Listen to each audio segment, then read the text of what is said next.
அல்லாஹுடைய தூதர் ஸல்லல்லாஹு அலைஹி வஸல்லம் அப்துல்லா இப்னு அப்பாஸ் ரலியல்லாஹு அன்ஹுமா அவர்களை அழைத்து சொன்னார்கள், யா குலாம், சிறுவரே, நான் சில வார்த்தைகளை உனக்கு சொல்லித் தருகிறேன். அல்லாஹ்வை பாதுகார், அல்லாஹ் உன்னை பாதுகாப்பான். அல்லாஹுவை நீ பாதுகாத்தால் அல்லாஹுவை உனக்கு உதவி செய்பவனாக நீ பெற்றுக்கொள்வாய். ஏதாவது கேட்டால் அல்லாஹ்விடத்திலே கேள், ஏதாவது உதவி தேடினால் அல்லாஹ்விடத்திலே உதவி தேடு.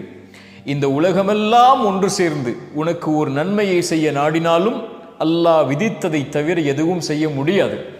உலகமெல்லாம் சேர்ந்து உனக்கு ஒரு தீமையை செய்ய நாடினாலும் அல்லாஹ் விதித்ததை தவிர எதையும் செய்து முடிக்க முடியாது.